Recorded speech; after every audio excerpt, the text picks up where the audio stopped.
1 Jean, chapitre 5. On est déjà rendu au dernier chapitre, mais bien sûr, on se rappelle que le livre en soi, il n'est pas séparé en chapitres. C'est une lettre, c'est un épître, avec une idée principale. Jean veut rassurer ses lecteurs qu'ils ont une relation avec le seul vrai Dieu. Parce que des hommes sont venus, puis ils ont remis en question. Et donc, il leur a donné 3 piliers à travers cet épître. 3 piliers qui devraient faire partie de leur vie et donc témoigner qu'ils sont réellement nés de Dieu.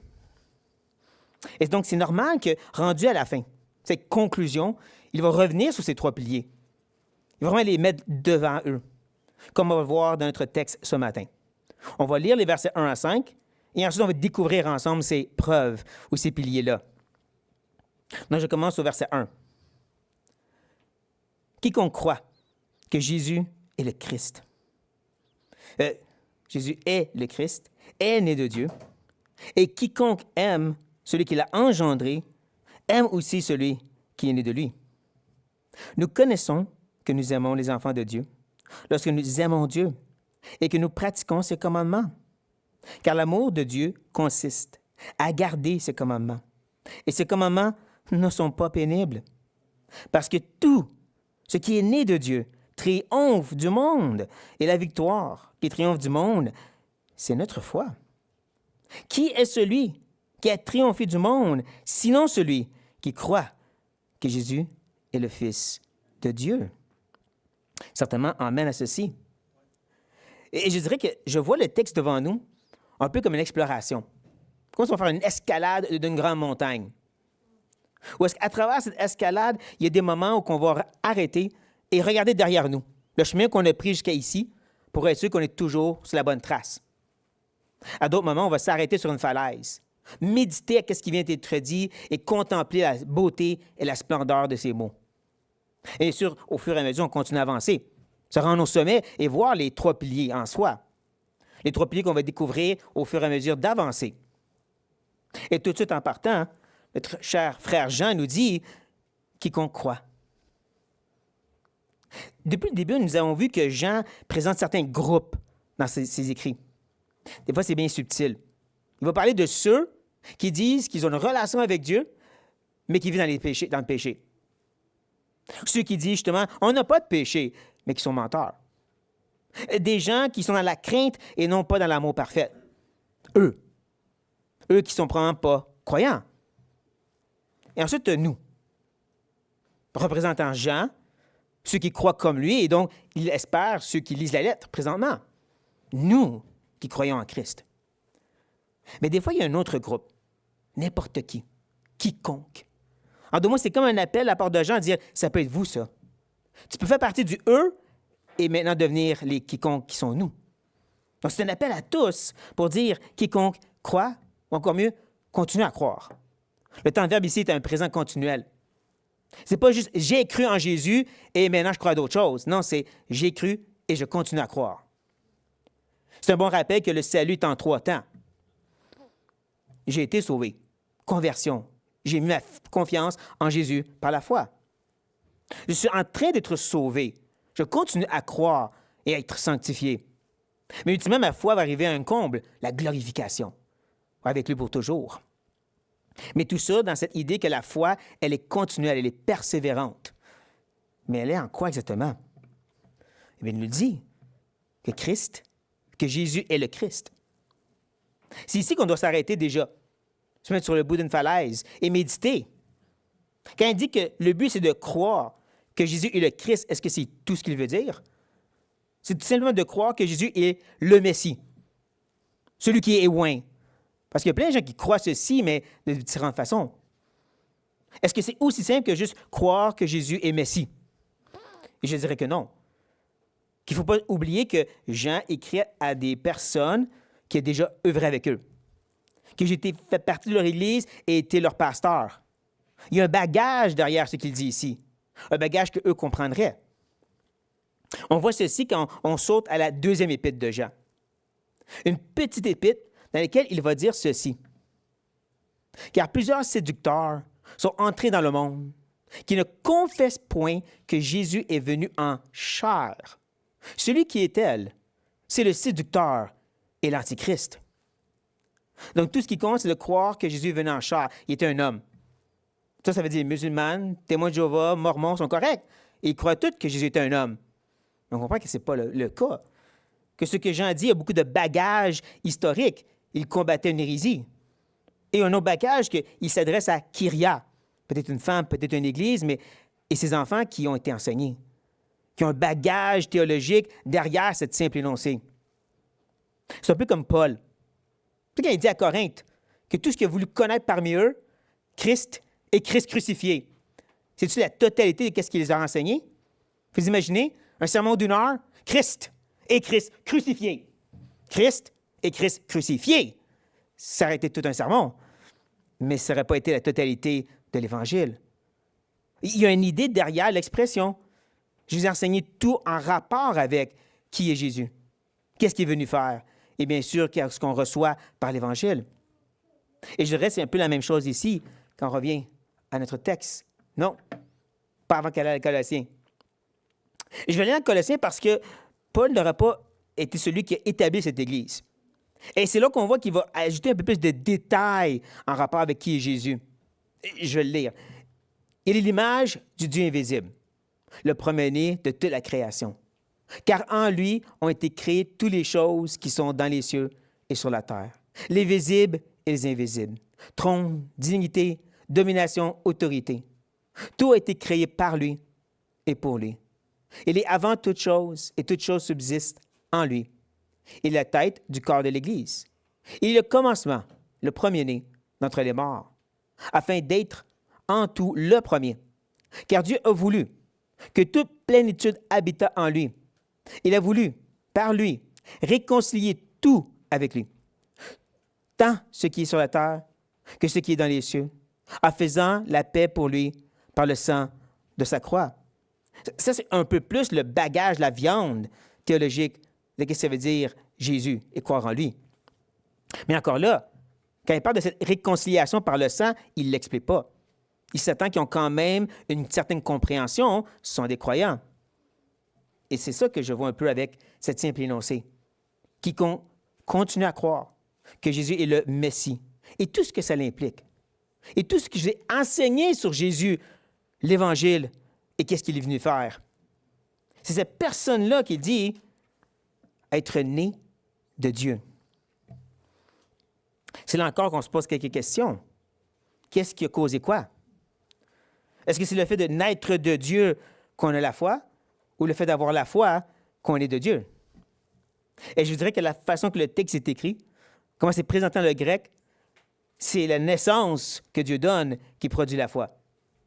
En d'autres mots, le fait que Dieu t'a régénéré se démontre, se prouve par le fruit que tu as la foi. Et c'est un peu ça le témoignage de la parole, en passant.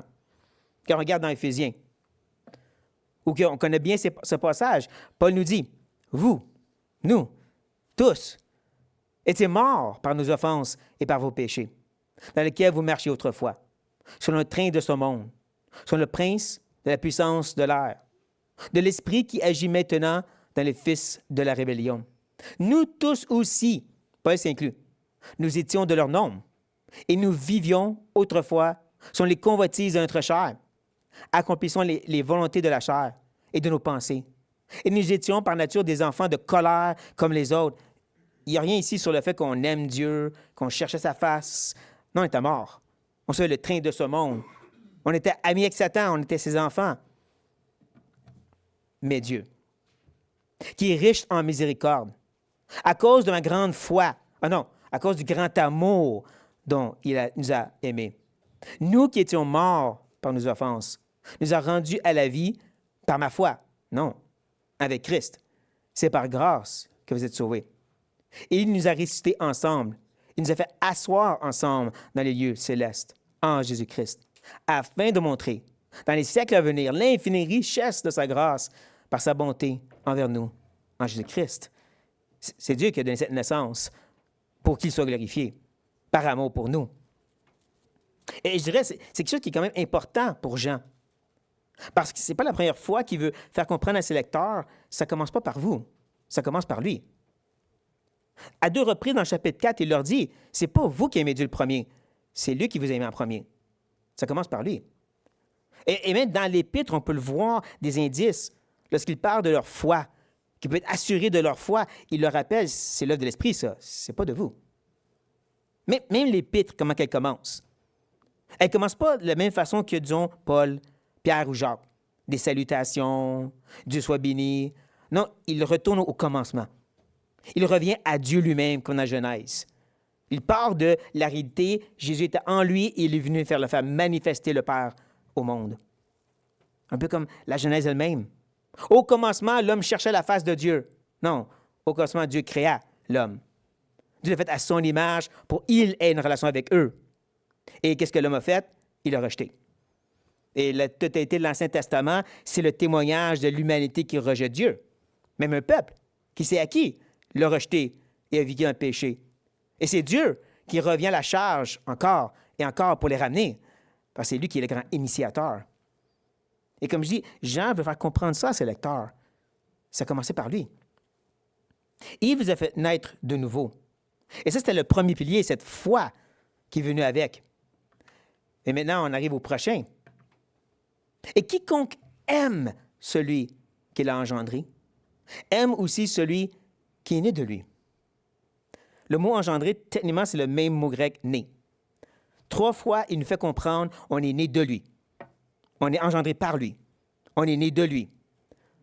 Comme pour nous montrer à quel point que c'est centré sur la personne et l'œuvre initiale de notre grand Dieu souverain. Il ne veut pas qu'il manque ça, ces gens-là. Même s'il leur rappelle la logique. Celui qui aime, la personne qui l'a engendré, ton parent, va aimer ses enfants. Logique 101. Je dirais encore plus quand on parle de la réalité de Dieu. Parce que lorsque Dieu donne naissance à quelqu'un, il met son esprit en eux. Christ vient habiter en nous. Son image est restaurée en nous. Donc, littéralement, celui que tu dis aimer est en train d'habiter dans cette personne-là. Mais elle, je ne l'aime pas. C'est contradictoire. Je t'aime, toi, mais je n'aime pas ton image qui est ici devant moi. Non, au contraire. Tu l'aimes, tu vas aimer cette image qu'il récrée devant tes yeux. Donc, on comprend la logique qu'il met devant nous. Pour solidifier le tout, il ajoute « nous connaissons ». Une autre de ces expressions que Jean a souvent utilisées. Cette idée de savoir, d'avoir une certitude. Et tout ça un peu en contrebalan, en contraste avec les faux enseignants. Avec ces hommes qui n'étaient pas certains. Si tu penses comme ceci et tu fais ces pratiques-là, peut-être tu peux atteindre ce Dieu invisible comme nous. Il n'y a rien de nouveau sous le soleil. C'est ça la religion depuis toujours. Fais ceci, fais cela, peut-être tu vas à la vie éternelle. Peut-être Dieu va t'accepter. Peut-être tu vas rentrer en nirvana. Contrairement à la parole, son témoignage, c'est on connaît, on sait, il y a une certitude. Une certitude, ici, il dit que nous aimons les enfants de Dieu. J'aime comment il est parti du général, ou si je peux dire du subtil, aime celui qui est né de lui, à carrément dire enfant de Dieu. Parce qu'il veut revenir sur la personne de Dieu. Mais là, il dit, il y a cette certitude. Tu aimes les enfants de Dieu. Et notre tendance, c'est de trouver la preuve en nous-mêmes. Je sais que j'aime Michael parce que j'ai des bons sentiments pour lui. C'est le gars qui m'a amené en passant, c'est lui, Michael. Je sais que je l'aime parce que moi, je me sens en rapport avec lui. Ou les choses que je fais. Je sais que j'aime tel frère ou telle sœur, je les ai aidés. Tout basé sur ce que je fais. C'est là ma preuve. Jean, lui, va aller dans une autre direction. On l'a déjà dit, il va revenir sur Dieu. Lorsqu'au moment où nous aimons Dieu. Un peu comme s'il nous ramène à la conversion, à ce moment où tu es venu à aimer Dieu. Et c'est là encore qu'on doit s'arrêter un instant. Mais regardez en arrière. Le chemin qu'on a pris jusqu'ici avec Jean. Comment est-ce qu'il peut dire, ce moment où est-ce que tu as aimé Dieu, tu peux avoir une certitude que tu aimais les frères et sœurs? Parce que depuis le début, il nous dit qu'il faut aimer les frères et sœurs. Il y a une dette d'aimer les frères et sœurs. Mais là, Jean dit, c'est sûr que tu vas le faire. Et c'est là qu'on recule un peu. J'espère que vous avez toujours votre Bible ouverte. Et reculez jusqu'au verset 19 du chapitre 4. Parce que ça dit, pour nous. Nous l'aimons parce qu'il nous a aimés le premier. J'avais déjà mentionné, mais ça vaut la peine d'y penser encore. Le moment où j'ai aimé Dieu, c'était une réponse au fait qu'il m'a aimé le premier. OK, on recule un peu. Là, maintenant, on recule un peu plus loin.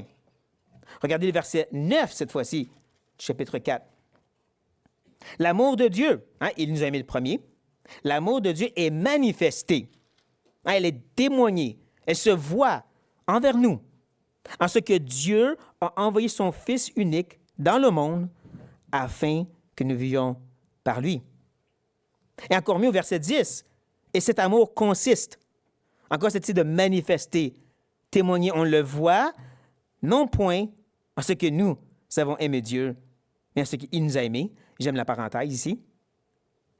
Et a envoyé son Fils comme victime expiatoire pour nos péchés.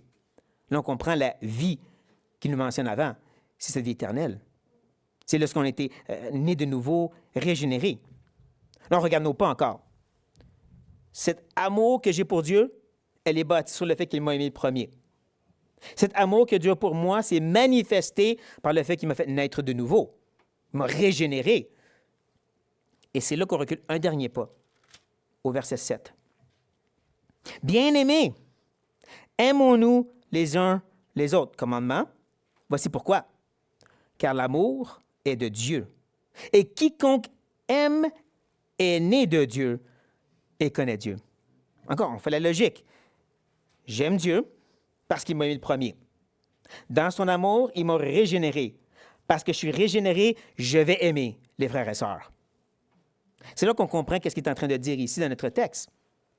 C'est là qu'on réalise justement qu'on peut être certain d'avoir cet amour pour les frères et sœurs, non pas dans ce que je fais ou comment je me sens, mais parce que j'ai cet amour pour Dieu, qui est une réponse à son amour et qui le fait qu'il m'a régénéré et maintenant donné un cœur pour aimer. Ou comme nous l'avons déjà dit, c'est que littéralement, le Dieu qui est amour vient habiter en nous et cet amour ne peut pas être contenu. Elle va déborder vers les autres. C'est une réalité qui est, pas qui devrait être. Là, on comprend mieux cette logique qu'a mis devant nous. Et continuant à discuter de cet amour, il va mieux l'expliquer et ajouter et que nous pratiquons ses commandements. Là, on comprend mieux comment on peut être certain qu'on aime nos frères et sœurs. On sait parce que Dieu a mis cet amour et parce que Dieu nous commande d'aimer aussi. Et là, on arrive au troisième pilier. L'obéissance. Un autre témoignage que tu es né de Dieu. Tu vas pratiquer ces commandements qui incluent d'aimer les frères et sœurs. Et là, maintenant, voulant développer davantage sur ce pilier-là, il va pouvoir nous expliquer comment les deux marchent ensemble. Parce qu'il va dire, car l'amour de Dieu. C'est quoi ça, l'amour de Dieu? J'espère que ça fait arrêter pour un instant et que vous n'allez pas juste continuer à monter la montagne. Il ne faut pas me devancer ici. Parce que cet amour de Dieu, nous l'avons vu comme deux côtés. L'amour que Dieu a eu pour nous, il nous a mis le premier, et notre amour pour lui, la réponse à ceci. Donc, l'amour de Dieu, c'est celle qu'il a eu pour nous, qui nous fait répondre par l'aimer en retour. Cette double amour, si je peux dire, elle se voit. Elle consiste. Elle est témoignée par le fait qu'on va garder ses commandements. Pas pour rien que Jésus a dit, dans le discours de la chambre haute, « Si vous m'aimez, gardez mes commandements. » Pas pour que je vous aime, gardez mes commandements. Parce que vous m'aimez. Vous avez cette réalité de ce témoignage, démontrez-le en gardant. Et le mot parle vraiment de voir comme précieux. De voir quelque chose comme important et spécial, et donc vivre en conséquence. Ça va être de justement obéir au commandement. Et c'est un peu comme n'importe quelle relation, amitié, couple. Parce que j'aime ma femme, je prends au sérieux ce qu'elle aime et qu'elle n'aime pas, ce qu'elle veut et qu'elle ne veut pas, parce que je l'aime. De dire à quelqu'un « je t'aime, mais je me fous de qu'est-ce que tu penses », c'est pas de l'amour. Et donc, c'est la même chose ici. Cet amour qu'on a de Dieu et qu'on dit avoir pour Dieu va se démontrer par le fait qu'on va obéir à ses commandements. Très simple comme logique. Et c'est là qu'on va recevoir un bon coup de vent d'en face. Un coup de vent qui sort de nulle part un peu. Parce qu'il dit, et ces commandements ne sont pas pénibles, ne sont pas lourds, ne sont pas difficiles. Comme je dis, ça sort un peu de nulle part. On avançait, on avait exploré les piliers, et là, whoop, ces commandements ne sont pas pénibles. Pourquoi tu dis ça, Jean? Pourquoi tu nous mentionnes que ces commandements ne sont pas pénibles? J'espère que vous êtes prêts à vous arrêter encore une fois, s'asseoir sur la falaise et méditer. Pourquoi mentionner ceci? Pendant que moi, je prends une gorgée d'eau.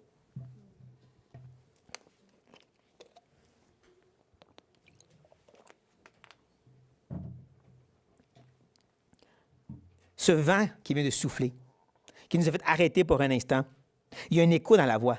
Je crois que vous l'avez entendu, celle du Seigneur. Venez à moi, vous tous qui êtes fatigués et chargés, et je vous donnerai du repos. On connaît cette partie, on oublie que Jésus n'a pas fini après.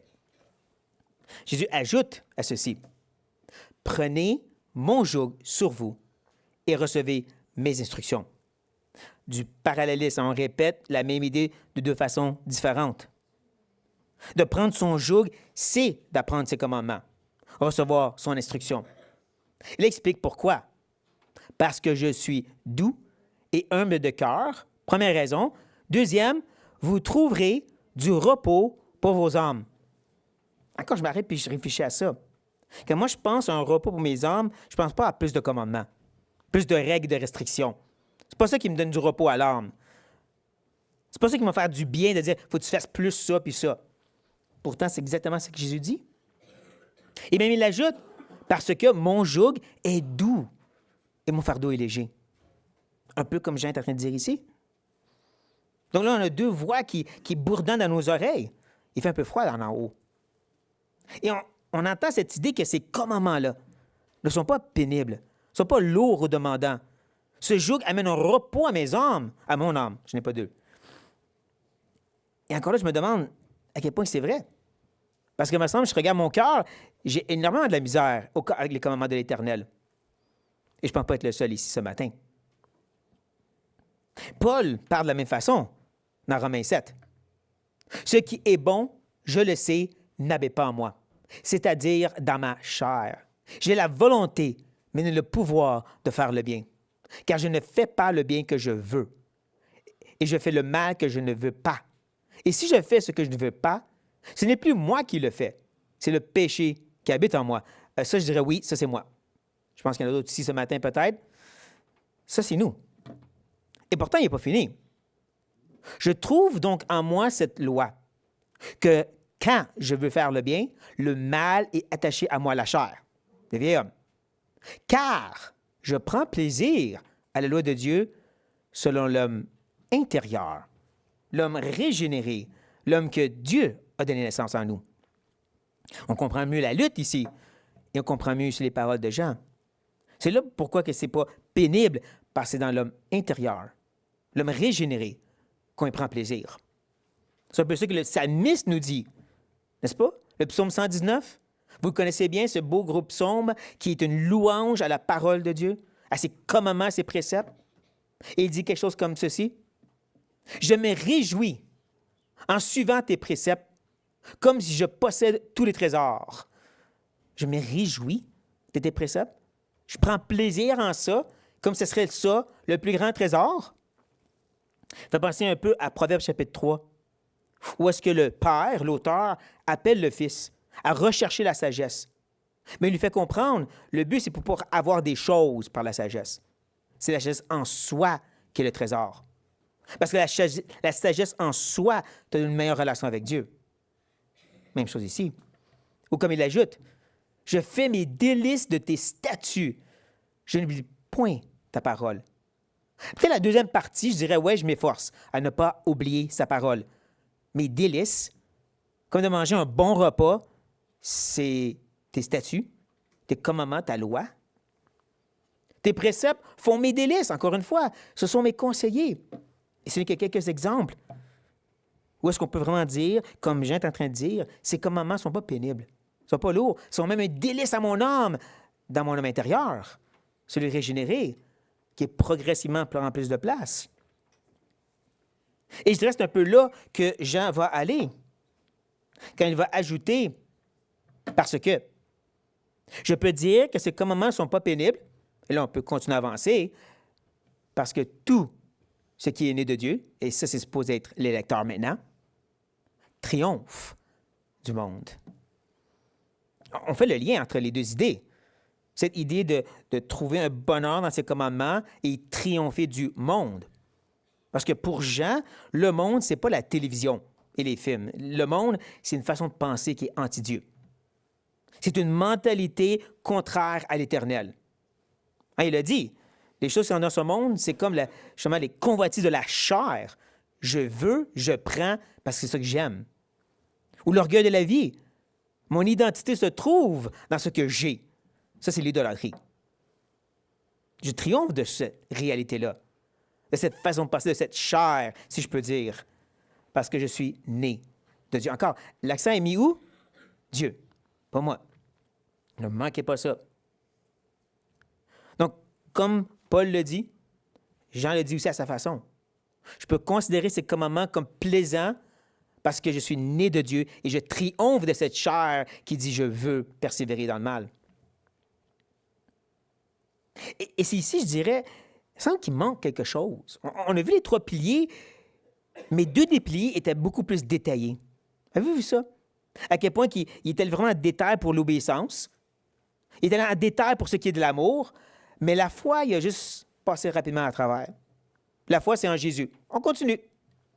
Et c'est pour ça qu'il va revenir sur la foi. Et la victoire qui triomphe du monde, c'est notre foi.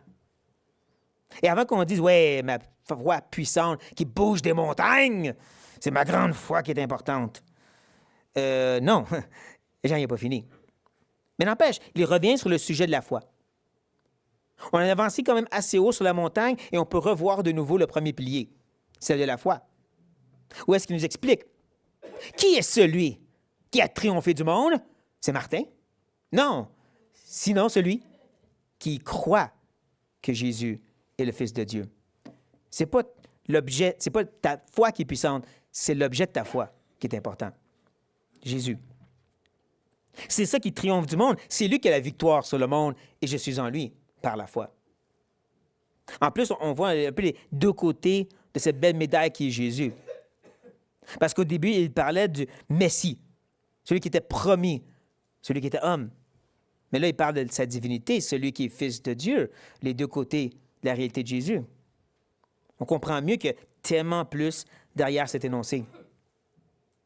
Et on comprend à quel point cette foi, elle est puissante à cause de son objet.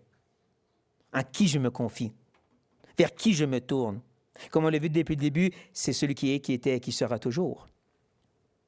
Étant en haut de la montagne maintenant, on peut mieux contempler ces 3 piliers qui sont devant nous et réaliser à quel point ils ne tiennent pas par eux-mêmes. Ce n'est pas juste 3 piliers toutes seuls dans un coin. En réalité, ils ont été littéralement coulés dans du béton. Un fondement qui est le rocher des âges. Dieu. On réalise, il y a presque un sens que ces piliers ont poussé à partir de ce fondement Dieu lui-même. Parce que tout est de lui, par lui et pour lui. Autant cette foi que cet amour, cette obéissance, elle est de lui. Une expression de qu'est-ce qu'il fait dans notre vie. Et n'est-ce pas rassurant pour nous de savoir ça? Parce que quand je viens à cette idée de la foi, de comprendre que ce n'est pas à propos d'avoir une grande foi qui fait des miracles, une foi qui ose des choses extraordinaires. Non, c'est une foi qui se confie en celui qui est extraordinaire. Pas pour rien que Jésus a parlé d'une foi comme une graine de sénévé, comme une graine de moutarde. Et n'est-ce pas rassurant de penser au fait que dans ces moments dans la vie, quand tout nous frappe à droite et à gauche, et qu'on sent même s'enfouir dans le découragement et le désespoir, que ma foi est comme ça. Ou on peut, comme les disciples dans le bateau, Jésus dit, « Ô homme de peu de foi ». N'est-ce pas rassurant de savoir que c'est assez parce qu'elle est attachée à celui qui est tout-puissant? Je tiens tête par un fil de foi, mais elle est attachée à l'encre de l'âme qui est tout-puissant. La même chose quand on parle de l'amour. En reconnaissant premièrement que cet amour, c'est pas juste comment je me sens, mais elle est bâtie sur des commandements. 1 Corinthiens 13, 1 Pierre chapitre 4, ou bien sûr Romains chapitre 12, pour nommer quelques exemples. Et on doit résister la tendance à vouloir rabaisser ou diminuer ou minimiser les commandements. Non, on les prend tels quels. Ça, c'est aimer. Mais en réalité, je réalise à quel point que je n'aime pas comme ça. Je ne sais pas pour vous, mais d'aimer comme ces standards-là, pas souvent. Et n'est-ce pas rassurant de savoir, c'est pas moi qui aime de ma force, c'est Dieu qui aime à travers moi. Que dans ces moments de faiblesse, je peux reprendre ces textes et dire, tu dis d'aimer comme ça, Seigneur, faut que tu aimes à travers moi pour le faire. À la place de chercher à se justifier puis dire, ouais, mais lui, il a fait ça. Puis elle a fait ça. Non. Dieu, voici ton standard d'aimer, aime comme ça à travers moi. Même chose pour l'obéissance. Ou est-ce qu'encore une fois, on réalise tout ce que Dieu dit qui doit être mis à mort. Tout ce qu'il dit d'être mis à mort. Et que par amour pour lui, je veux le savoir. Je ne sais pas, fermer mes yeux, puis juste connaître quelques péchés, pas tous. Mais ce n'est pas les commandements qu'on doit revêtir, c'est un effort. Et quand ces commandements deviennent pénibles ou lourds dans notre humanité, encore un peu infectée du péché, c'est là qu'on peut confesser notre faiblesse et se rappeler, c'est l'œuvre de l'Esprit, c'est le fruit de l'Esprit, pas le fruit de Martin. Comme par exemple la tempérance, la maîtrise de soi. C'est pas que je me force à plus me contrôler en suivant certains programmes ou étapes, c'est que l'Esprit agit en moi. Mais pour la joie, c'est pas que je mets un gros sourire sur la face puis je dis tout va bien aller. C'est une joie qui déborde de l'Esprit. Un peu comme le soleil qui se présente au début de la journée et vers le zénith, il est en train de briller de tous bords, tous côtés. L'Esprit en nous va faire ça. N'exclut pas notre part, c'est juste rassurant de savoir c'est son œuvre qui se fait en nous. Et je peux me reposer sur ça. Bien sûr, on réalise que les piliers doivent être présents. Ça semble important. Oui, ils te rassurent quand ils le sont, mais ils doivent être là si tu veux être assuré que tu es né de nouveau, tu es son enfant. Si ces piliers sont manquants ou en train de décomposer, il y a un problème. Si vous me permettez un petit exemple un peu banal, disons que tu arrives à un certain coin où est-ce qu'il y avait un champ vacant et maintenant il y a des clôtures autour. Une pancarte qui dit « Frère Construction ». Il y a des matériaux de construction. Intéressant. Quelques semaines et mois plus tard, tu repasses et là, ça commence à bâtir quelque chose. Il y a des murs, il y a des trous pour les fenêtres. Ça va devenir quelque chose, ça. Mais là, un an plus tard, tu repasses et la pancarte est enlevée. Le matériau est enlevé, la maison est en décomposition. Tu dis, ils ont abandonné le programme. Il semble clair que ceci ne va pas se construire. C'est un peu la même chose ici. Si ces piliers ne sont pas présents et en train de grandir, il y a des questions à se poser aussi. Donc, on prend ces paroles comme un encouragement, mais aussi comme un rappel de s'examiner. Et sur cette note, prions.